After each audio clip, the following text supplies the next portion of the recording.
Guys, ഇവിടെ നിങ്ങൾക്ക് എല്ലാവർക്കും അറിയായിരിക്കും അല്ലേ? പുതിയ തരം തട്ടിപ്പറങ്ങിയിട്ടുണ്ട്. ഇപ്പോൾ നടന്ന സ്പോട്ട് നടന്ന കാര്യമാണ്.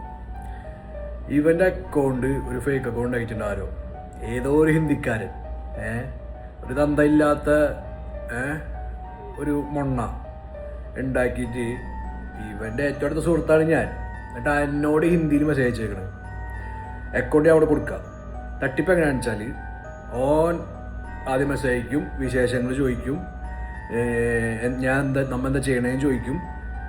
ഓൻ എന്നിട്ട് ലാസ്റ്റ് പറയും എനിക്കും നിന്നോട് പേഴ്സണൽ കാര്യം സംസാരിക്കാനുണ്ട്, നമ്മുടെ ഇടയിൽ മാത്രം നിന്നാൽ മതി. അതിന് ശേഷം വേണ്ടി ഇത്ര കാര്യം എന്ന് വെച്ചാൽ ഈ വണ്ടിയിൽ കുറച്ച് പൈസ ഉണ്ട്, കുറച്ചധികം പൈസ. അതെന്ന് വെച്ചാൽ 3,15,000 രൂപ ആണോ റിയാലാണോന്ന് അറിയില്ല, ഇവിടെ കയ്യിലുണ്ട്. അത് ഞാൻ നിന്റെ കയ്യിൽ കിട്ടരാ, നീ നിന്റെ അക്കൗണ്ട് ഡീറ്റെയിൽസ് അയക്കി, പാസ്ബുക്ക് അയക്കി, അങ്ങനത്തെ കുറേ അപരാധങ്ങൾ പറയും.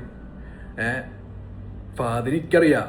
ഈ ചെക്കനെ വിശ്വസിക്കുന്ന കുറേ ആൾക്കാരുണ്ടാവും ചിലപ്പോൾ. അപ്പോൾ അതിൻ്റെ ക്ലോസ് ഫ്രണ്ട്സ് ഉണ്ടാവും. അവനിപ്പോൾ ഇത് ഹിന്ദിയിൽ സംസാരിച്ചുകൊണ്ടുണ്ട് ഞാൻ പിടിച്ചത്. മലയാളം സംസാരിക്കാന്ന് വെച്ചാൽ ചിലപ്പോൾ ഞാൻ കൊടുത്തു, കാരണം നമുക്ക് അത്ര അറിയണ ചെക്കനാണ്. അപ്പോൾ അവൻ്റെ ഫ്രണ്ട്സ് എല്ലാവരും സൂക്ഷിക്കുക. ഇപ്പം തന്നെ അവൻ്റെ അക്കൗണ്ടിൽ അവൻ അറിയണ കുറേ പേരെ ഫോളോ ചെയ്തിട്ടുണ്ട്. അതുപോലെ തന്നെ അവൻ്റെ ബ്രദറായ നൗഫലിൻ്റെ ഫോട്ടോ ഇട്ടിട്ടുണ്ട്. അപ്പോൾ പ്രത്യേകിച്ച് ഗേൾസ് ആയാലും ബോയ്സ് ആയാലും പരമാവധി ശ്രദ്ധിക്കുക.